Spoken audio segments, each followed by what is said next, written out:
Big signal here. You can look up Jaya Nilo Premadana. And first of all, make sure all your devices are on silent. Otherwise the babies cry in the middle of the pravachan and make disturbance.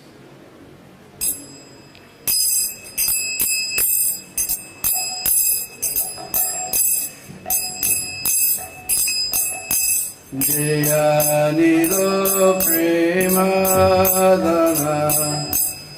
Karuna Prachur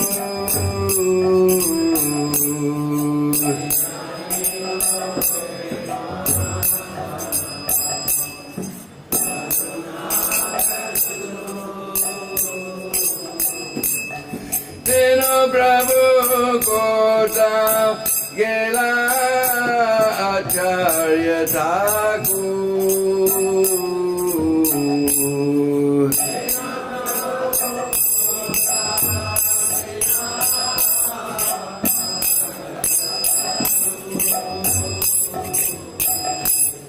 Kahamura Swarup Rupa Kaha Sanatana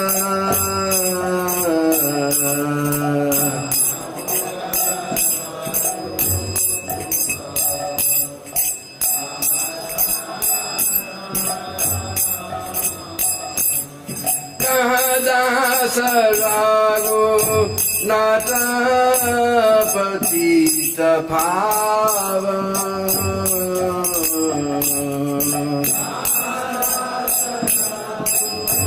Nata Patita Pava Kahamura Pata Juga Kavīra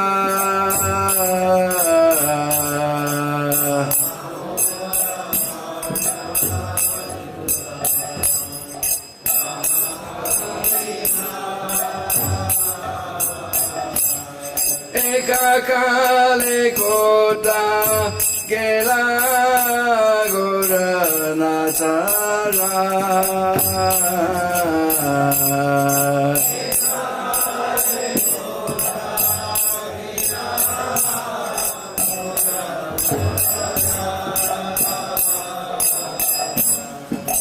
Asani kutivo mata Anale Bashivo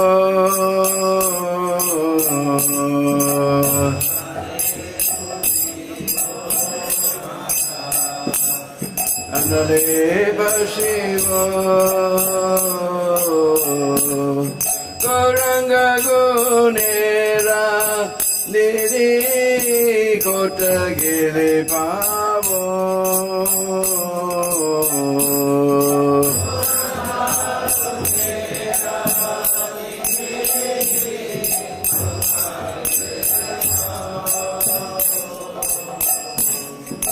Vṛṣaḥ Sange Jikailo Bila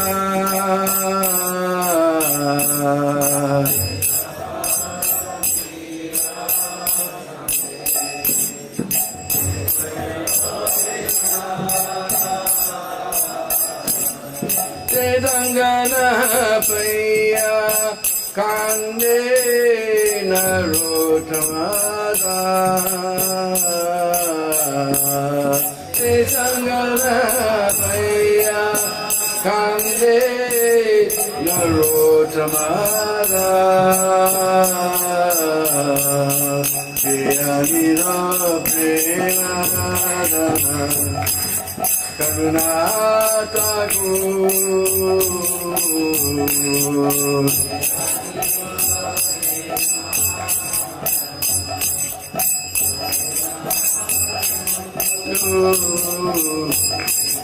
Eno Prabhu Kota Gela Acharya Thakur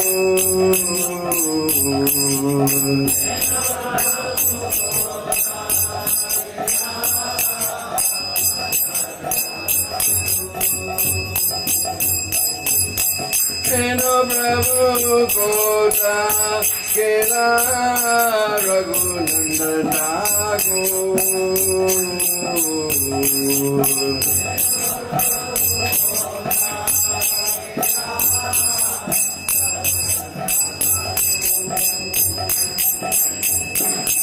Ero Prabhu Kota Kera Bamsidas Babadi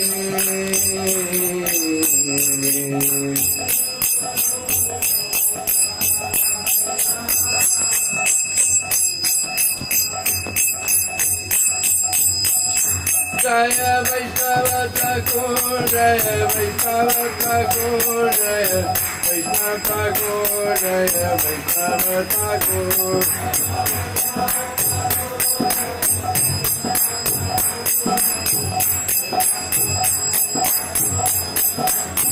Jaya Vaishnava Thakur, Jaya Vaishnava Thakur, Jaya Vaishnava Thakur, Jaya Vaishnava Thakur.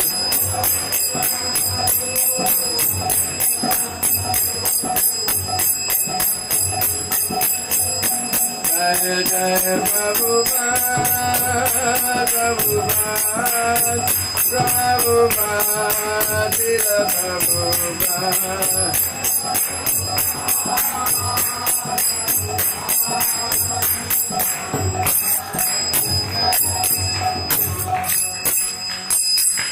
Jai Gaur Premanande, Jai Nityalila Vishnom Vishnupada, Divine Grace, Sila A.C. Bhakti Vinod Swami Chandra Prabhupada Ki, Ananda Guri Vaishnavinda Ki, Sad Goswami Prabhu Ki, Namacharya Sila Haridas Thakur Ki, Prem Se Kaho Sri Krishna Chaitanya Prabhu Nityananda, Sri Advaita Gadadhar, Srivasadi Gaur Bhaktivinoda Ki, Sri Sri Radha Krishna Gopa Gopi Go, Shama Kund Radha Kund, Giri Govardhan Ki, Brajabhumi Vrindavan Dham Ki, Grantara Srimad Bhagavad Dham Ki, Bolo Sri Sri Krishna Baldav Ki, Jai Gaur Premanande.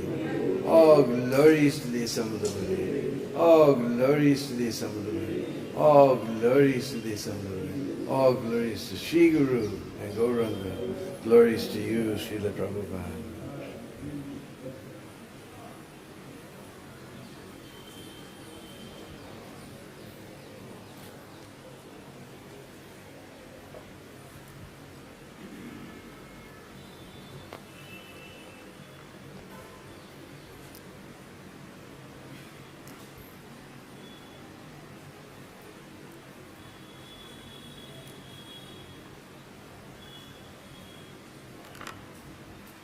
So we're reading from Srimad Bhagavatam,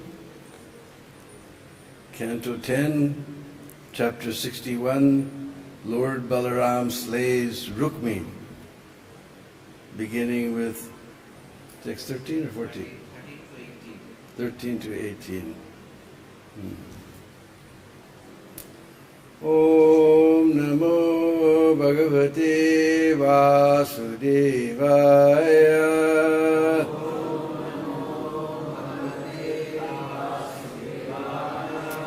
Om Namo Bhagavate Vasudevaya.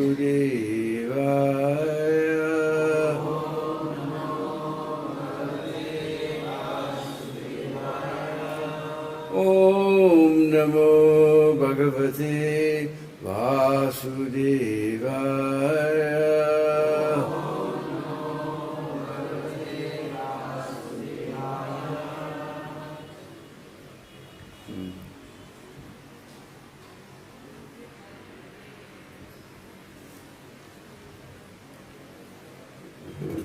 So last chapter we were hearing all about how Krishna teased Rukmini,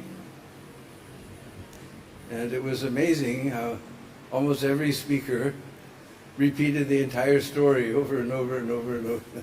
Every verse we heard the whole story again and again. And somehow we never got tired. It became more and more enchanting because Krishna's pastimes are ever fresh. The Krishna's pastimes are ever fresh, so it never became tiring. We heard it over and over again.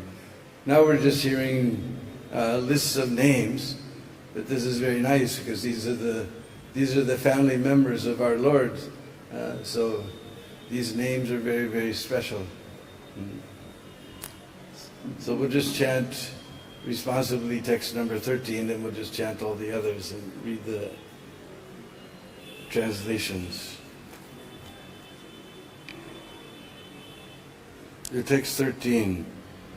Vīraś, candro, śvasenaś,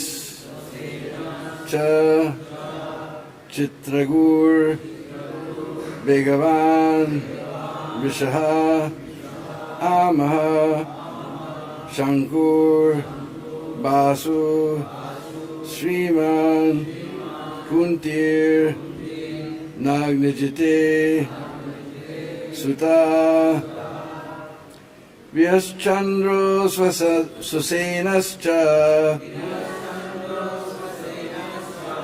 citragur Vegavān Vṛṣa, āmaḥ śaṅkur Vasu śrīmān, kuntir Nagnajitī sutāḥ, vṛṣaḥ candro śvasenaś, citragur Vegavān Vṛṣa, āmaḥ śaṅkur Vasu śrīmān, kuntir Nagnajitī sutāḥ.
Ladies?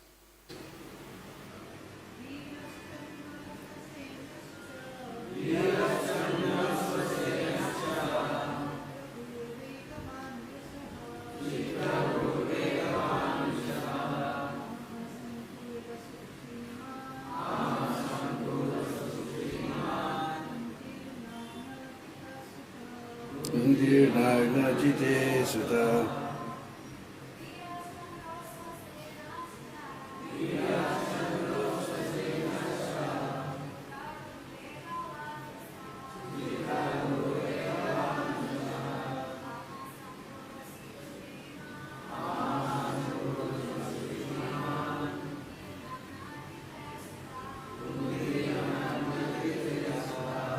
Translation by the humble followers of His Divine Grace A.C. Bhaktivedanta Swami, Srila Prabhupada. So we'll skip the word for it because it's the same thing. The sons of Nagnajitī were Vīra, Candra, Aśvasena, Citragu, Vegavān, Vṛṣa, āmaḥ, śaṅkuḥ, Vasu, and the opulent Kunti. So please repeat. The sons of Nagnajitī were Vīra, Candra, Aśvasena, Citragu, Vegavān, Vṛṣa, āmaḥ, śaṅkuḥ, Vasu, and the opulent Kunti. So the mother of the Pandavas is Kunti, and this is a son of Nagnajitī who's Kunti with a short eye. So text number 14. So I'll just read it. Shruta kavir visho vīra subahur bhadrave kala shantir Darśa Pūrṇamāsa kalindya somakabara. Translation: Shruta kavi vṛṣa vīra subahu bhadra shanti Darśa and Pūrṇamāsa were the sons of Kalindi. Her youngest son was Somaka. Pragoso gatravan simho bala prabala urdaga madhya putra mahashakti saha ojo parajita. Translation: Madra's sons were Pragosh, Gatravan, Simha, Bala, Prabala, Urdaga, Mahashakti, Saha, Oja, and a Parajita. Madra is also known as Lakshmana. So these are the sons of Lakshmana. Text number 16. Briko Harsho Nilago Gridro Dro Bardamanaram Evacha Mahamsa Pavano Varnir Mitra Vindyatmajak Shudi. Mitravindra's sons were Vrika, Harsha, Anila, Gridra, Bardana, Unnada, Mahamsa, Pavana, Vani, and Shudi. Text number 17. Samramajit Pritasenas Sara Praharanos Rijit Jaya Subhadro Bhadraya Vama Ayuscha Satyaka. Translation: Samramajit, Brihatsena, Sura, Praharsana, Arjit, Jaya, and Subhadra, with a short A, Subhadra, were the sons of Bhadra, together with Vama, Ayur, and Satyaka. So here's last verse for the day, text number 18. Diptimam tamratat tadya rohinyas tanaya hare pradumnach chani rudo bud rukmat vam maha balaha putram tu rukmino rajan namna bojakate pure. Translation: Diptiman, Tamratatta, and others were the sons of Lord Krishna and Rohini. Lord Krishna's son Praduna fathered the greatly powerful Aniruddha in the womb of Rukmavati, the daughter of Rukmi. O king, this took place while we were living in the city of Bojakata. Purport: Lord Krishna's 8 principal queens are Rukmini, Satyabhama, Jambavati, Nagnajitī, Kalindi, Lakshmana, Mitravindra, and Bhadra. Having mentioned all their sons, Sukadeva Goswami now refers to the sons of the other 16,000 queens by mentioning the 2 principal sons of Queen Rohini, the foremost of the remaining queens.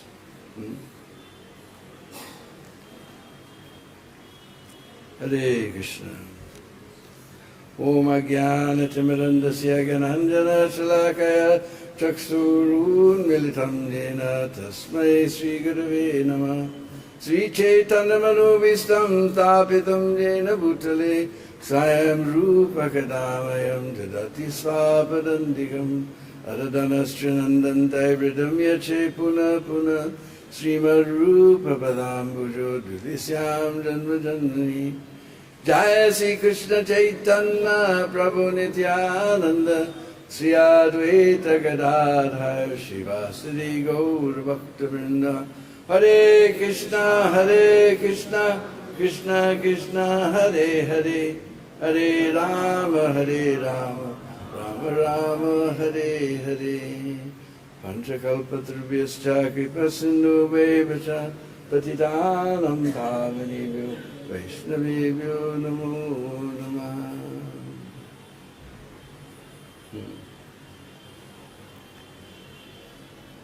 So it's very purifying to hear all of these wonderful names of Krishna's family members.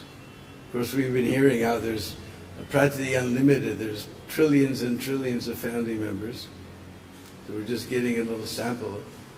But it's nice to hear all of these names, and a few names here and there we pick out of devotees that we know. Now we know where their names came from. So just by hearing all these wonderful names, we become purified. Because that's in the beginning of Bhagavatam, that just by hearing the Srimad Bhagavatam, everything that is abhadra is destroyed almost anew. And loving devotional service becomes an irrevocable fact in the heart. So we've been hearing all these wonderful names for the last couple of days, so that we'll all get purified. So today is the disappearance day of two great Vaishnavas. One was associate of Sri Chaitanya Mahaprabhu in a place called Srikhand, which I believe is near Bardhaman, I think.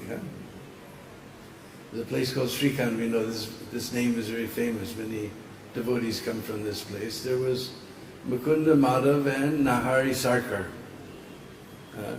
Nahari Sarkar is the one when we're singing the Gaur Artik. Nara Hari Hari Kari Chamara Dulai. He was the one who was swinging the chamara. And Mukunda we know is a great singer. So Mukunda had a son named Raghunandan.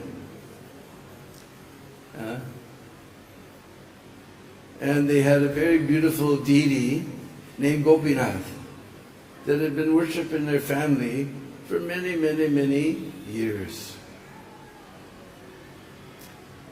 So one day, Mukunda had to go for some work somewhere, so he was unable to do the offering.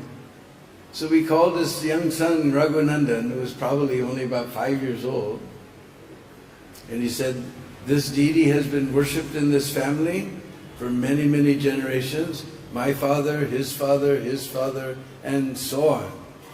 So this is a very, very important duty that I'm giving you. And every day you've seen how I make the offering and everything. So you just follow that and make the offering to Gopinath, and I will come in the evening." So Raghunandan, he was very ecstatic. Now he get to worship the Lord. So he got the offering and he came in. He did just like, he said all the prayers like his father did. And when he opened his eyes, he said everything was still there.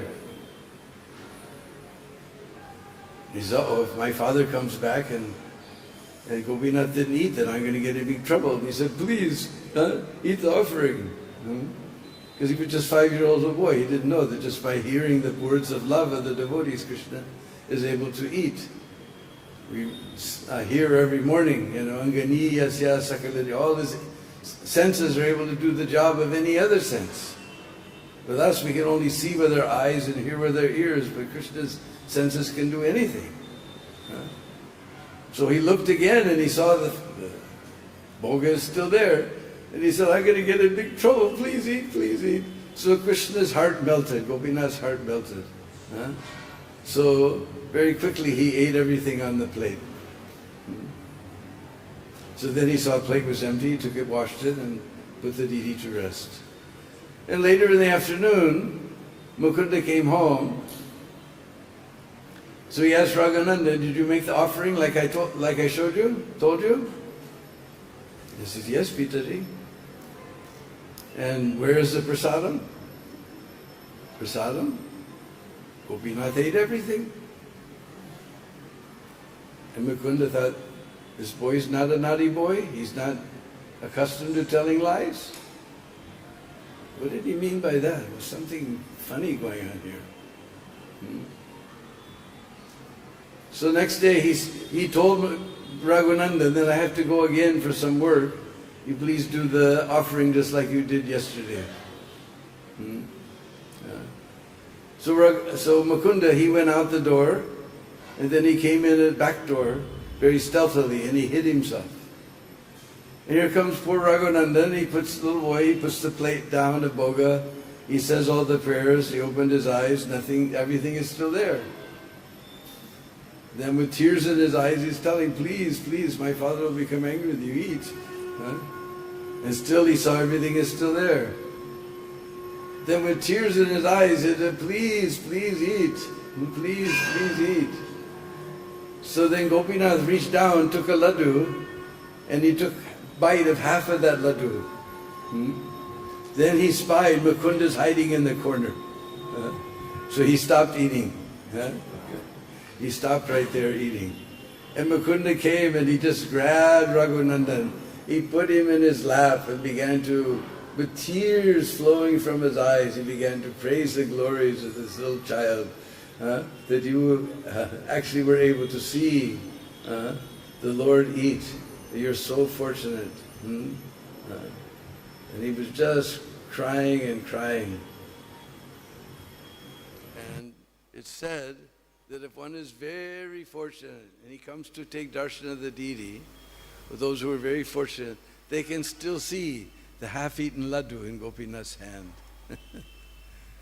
And Raghunandan, a little other piece of information, he was Kandarpa Manjari in Krishna Lila, and he was also there in the Ketari Gram festival. So this is a little bit I could find out about Raghunandan. So it's also the disappearance day of Bamsidas Babaji Maharaj. Bamsidas Babaji, he's very, very colorful character. Because he's a Siddha Purush, perfected Atma, soul. Although from materialistic point of view, everyone just saw him as a madman, derelict, good for nothing, homeless. I guess he wasn't homeless, he had somebody built him, one merchant built him a 2-story house on the bank of the Ganga. But everyone just, saw him as a madman. And to the materialist, he was a madman. To him, the materialists were mad. He was not of this world. He was in another world altogether. And he had many deities. Gaur Gadadhar, Nitai, and Radha Krishna, and little Laddu Gopal. Sometimes people try to tell us that Laddu Gopal, that's from Vallabha Sampradaya, but we see in all Gaudiya stories we're hearing about Laddu Gopal. It's for everyone.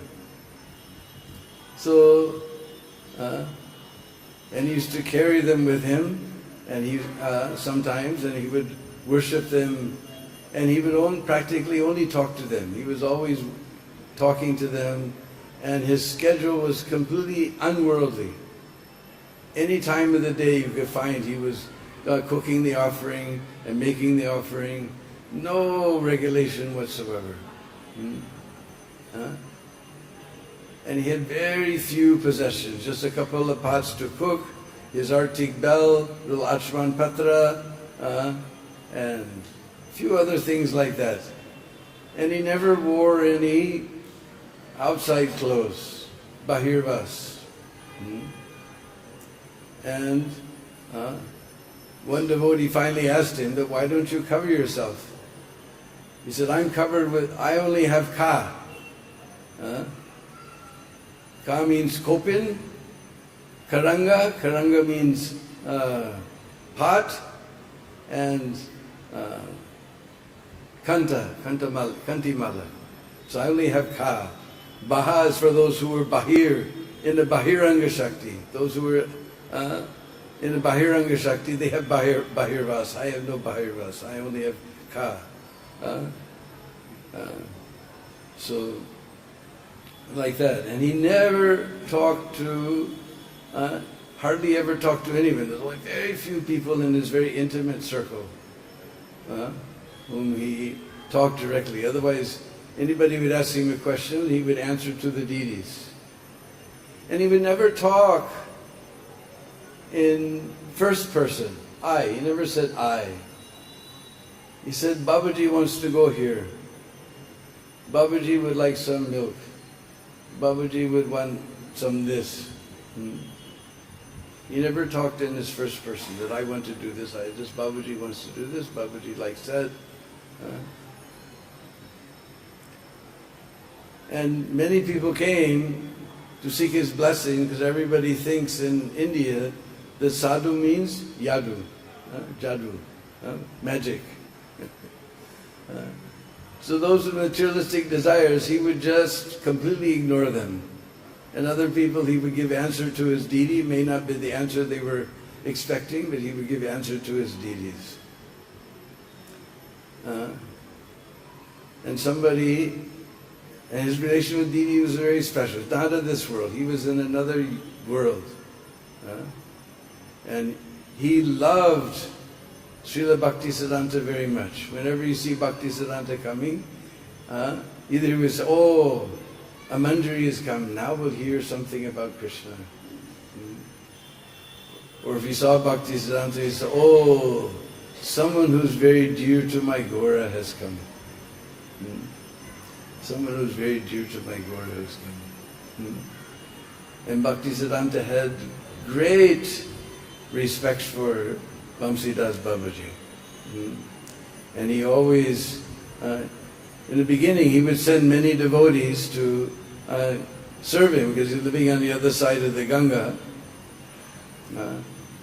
But gradually he stopped the Gaudiya Math brahmacharis from going to visit him. He said, because you will not understand. Because there was one brahmachari who went there, and he saw how he never bathed his deities. The bhoga was completely upside down. Schedule was upside. Everything was completely neglected to his vision. So he took the deities away to Mayapur. When Bhaktisiddhanta saw, he said, oh, sarvanash, complete destruction. You immediately take those deities. You don't understand what's going on. You're just a neophyte. You take those deities back, or you'll be completely destroyed. So that brahmachari ran back. So then he stopped the Gaudiya Math members from going there, because they would not be able to understand. He was, one time, one of those few people that he talked to said, Babaji, why are you cooking so strange times? He said, you're supposed to cook in the morning. Because you sometimes cook in the evening, sometimes in nighttime, sometimes 1 o'clock in the morning. And Babaji says, I don't know what time it is. I just, whenever deities want to eat, they eat.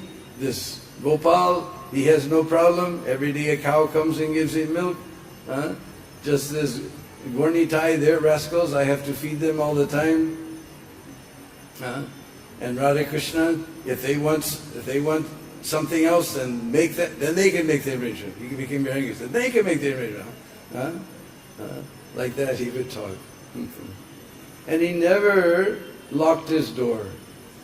And everybody said, but Babaji, why you never lock the door? He said, if the owner of the house is here, if he can't watch over the house, then what am I supposed to do? But these two naughty boys, this Gora and Nitai, they have soft corner for the thieves of Navadvip. They like the Navadvip Vasis too much. And they're always troubling me. Because one time, he had, like I said, his only possessions, he had 2 pots for cooking. So one day while he was out, somebody came and stole both the pots. And he came back, he became very angry. He said, you guys are always teasing me. All right, you know who took the pot. If he doesn't bring the pot, then you don't eat. So then he didn't cook for the deities whole day. The next day, early in the morning, some man came and returned the small pot. He's all right, Nitai, he can eat. So he cooked and he fed Nitai, while Mahaprabhu was just standing there watching with long face. So then a little while later, somebody brought the big pot. He said, all right, now Gora, you can eat. He cooked and offered to Gora. And he chastised him. You're always teasing me. You don't know what trouble you put me through. Why are you always putting me through this trouble? So many incredible pastimes like this. One Bhakti Vikas Maharaj has written a book, and in there he talks about how there was one old elderly disciple of Srila Bhaktisiddhanta householder named Jyoti Prakash, something like that. So he traveled with Babaji Maharaj for 3 months, from Navadvip to Puri and back. And in those 3 months, he never saw Babaji take sleep, he never saw him pass stool, he never saw him pass urine. He was with him for 3 months. Of course, I guess sometimes he was sleeping. But anyway, on those 3 months, that was his experience with Babaji Maharaj. And he never saw him take bath, but he never smelled bad. So he was in completely other existence that nobody, those who were materialists, they couldn't understand. And he was, sometimes he was living in a place by the side of the Ganga that was sometimes prone to floods. And one day he told a servant, he said, big flood is coming, you take everything from the house and put it on higher ground, but place it in another place. And sure enough, next morning, huge flood came down the Ganga, and that house was completely inundated. Somehow he was just not of this world. He knew things that were going to happen. And people, knowing that he was a great sadhu, they would always come and bring him things. Sometimes he would accept them, sometimes he would look them, sometimes he would angrily throw things in the Ganga. Nobody knew exactly what was going to happen when you brought something to him.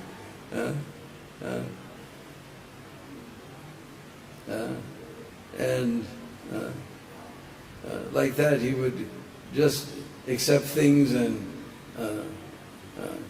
cut them and cook them according to his desire, like that. One time, some young girl brought some sabjis for him. So he took some sabjis, took the sabjis from her and placed them in his kutir, in a corner of his kutir. And then he told her, you don't move. So she had done, her mother had sent her, she gave the sabjis, so she started to walk out of the house, and Babaji Maharaj grabbed her. And then as soon as he pulled her back inside the kutir, a lightning bolt came and smacked right on the spot where that little girl was standing, would have been standing. So like this, so many incredible stories are there about Babaji Maharaj. And it's hard to remember them all, especially now my memory's slowing down a bit, especially since COVID. Another time, somebody gave him a gold chain for his deities. As we heard, he never locked the house, so he came back and he saw the gold chain was missing. Immediately he chastised his deities again.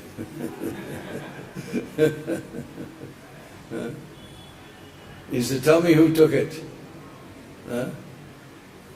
Like this, that he wouldn't move until sometime later he got the hint. Somehow the deities, they gave him the hint. So he went to that man's house and demanded, why have you stolen my my Lord's gold chain? And of course he immediately denied it, and he pushed Bamsidas Babaji.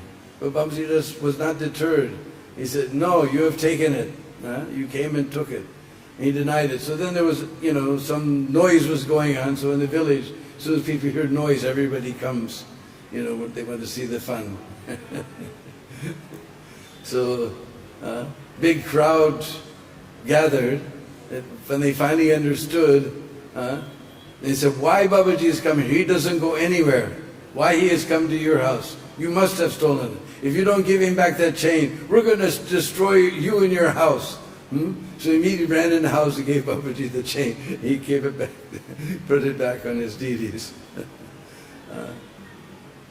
Another time, he traveled sometimes to Braj Mandal. It took him 2 years to go to Braj Mandal, go around Braj Mandal, and then return. It took more than 2 years. And Srila Bhaktisiddhanta knew that he was traveling. Wherever there was Gaudiya Math, he immediately had the members of that Math go there and render various services to Babaji Maharaj, wherever he stayed. Because Srila Bhaktisiddhanta Saraswati Thakur loved him so much, so he'd always make sure he was comfortable everywhere. And when he returned, then he would tell anyone, those few people that he talked to, that I saw Nanda Maharaj's house, but I couldn't see Krishna. I saw his house, but I didn't see Krishna anywhere. I didn't see Balaram. And he would say so many things like this. I saw the hill, but I couldn't see Krishna. I went there, I saw so many things, but I didn't see Krishna. Another time they were traveling somewhere, and they were coming to a big village, so they went to the side. There was one side of the village where it commonly flooded, so no houses were there, anything was there. So that Bamsi Das Babaji, since it was a quiet place, he liked these places, so they camped there. And the devotees who were with him, all night long, they saw many ladies come and offer respects outside of his kuntir. All night long this was going on. So many ladies came. In the morning they asked the villagers, because nobody lives here. This is on the outside of the village. This place floods. Nobody builds a house. No one lives here. No lady would go, and the village is far away. No lady will come all the way out here in the middle of the night. So those devotees who were with him, they surmised that it must have been demigoddesses to form as villagers to come and pay their respects to Bamsidas Babaji Maharaj. So, like this, there's so many incredible things happen with him. He would sometimes become angry with his deities and chastise them. Sometimes, one time, there was one of those few devotees, his name was Ananta something, I can't remember. One of the few people that Babaji used to talk to directly. So at his house, he saw there was one papaya. And he protected it very, very nicely. And waited for it to become completely ripe. When it was completely ripe, he took it to Babaji Maharaj. And Babaji Maharaj immediately accepted and put it inside his kuntir. But while he was out, but this was a common occurrence, while he was out, sometimes cows would come and eat all the sabjis. So some cow broke into his kuntir, began eating all the sabjis, and all of a sudden, Bamsidas appeared with a stick in his hand and drove that cow. He was about to eat that papaya, but he knew that this papaya had been brought by Ananda Prabhu, and that he had, very carefully, taking care of that, and he wanted it for Babaji Maharaj. Just before the cow got to that papaya, Babaji Maharaj appeared. And what was the other story I was thinking?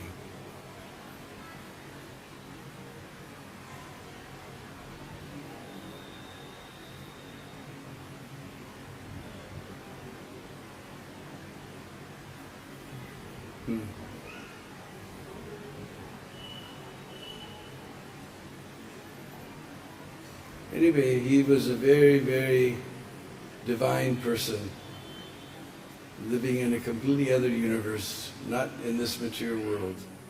And people had very great difficulty to understand. But Srila Bhaktisiddhanta recognized him as a Siddha Purush. So today is his wonderful disappearance day along with Raghunandan Thakur. So I tried to explain a little bit about their glories. If there's any questions, we can ask. Yes? Like Krishna's Leela, it's difficult to try to see Krishna as an ordinary human being, so it's said that one cannot see a pure devotee or understand his activities, from an intellectual or philosophical. He'll try to understand that way, so it's actually very dangerous to try to evaluate, the pure devotee or like that, and try to understand him. So, how do we? Generally, we see very advanced people who want to follow in their footsteps. So, how do we follow in the footsteps of such, exotic? I know when people used to see it. Also, I interview sometimes. I think he's, eccentric, but he was very powerful and had a beautiful message. But if you evaluate from an external point of view, you may be committing offenses. So not commit offenses. You know how the mind is. Yes. Think, oh, he's doing that like that, this and that. So how do we? Ourselves. Well, there's a difference between following in the footsteps and imitation. Just like one modern example is Prabhupada did. We've read about the Cross Maidan festival that Prabhupada did in Bombay. And how so many thousands of people came. And I'm not sure, I think even Lokanath Swami was also came for that festival, the Cross Maidan. And maybe Radhanath Swami also at that festival. Anyway, it was a huge festival. Every day, 40,000 people were coming. This was long before there was, this is 72 or 71, long time ago.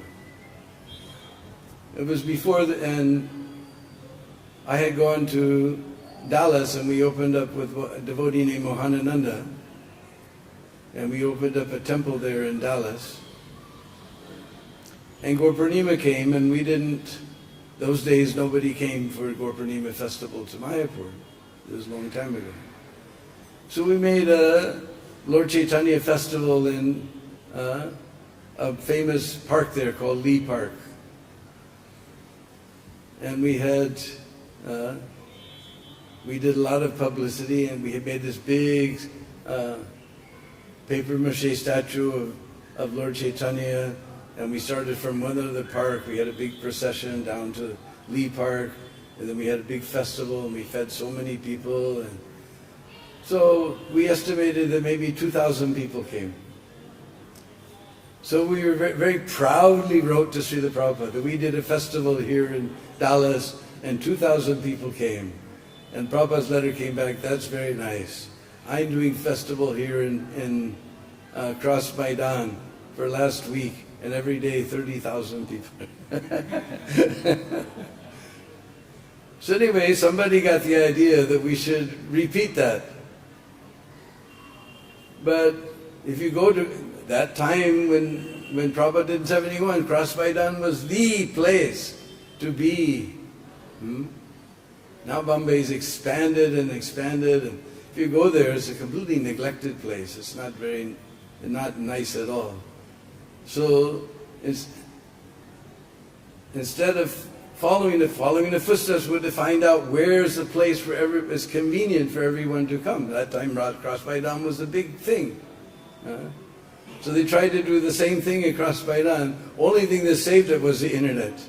That's millions of people saw it in it, but the crowd there was hardly any crowd. Nobody goes across. From Jew temple down to Cross Maidan, it takes sometimes 2 hours to get there, more than that.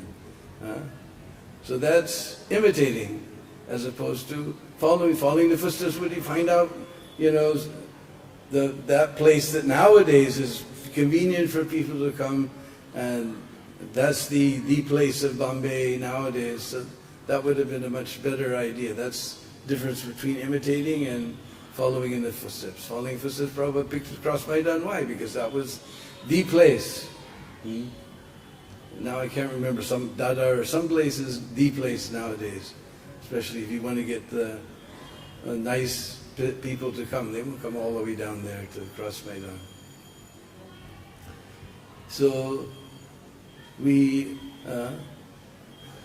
follow the instructions, but don't necessarily imitate the great devotees. Or just like you gave the example, Indra, we try to get his enthusiasm for chanting. We may not dress like him or imitate him, but we should try to take his enthusiasm like that. So we should try to see the difference between imitating and following in the footsteps. Any other questions?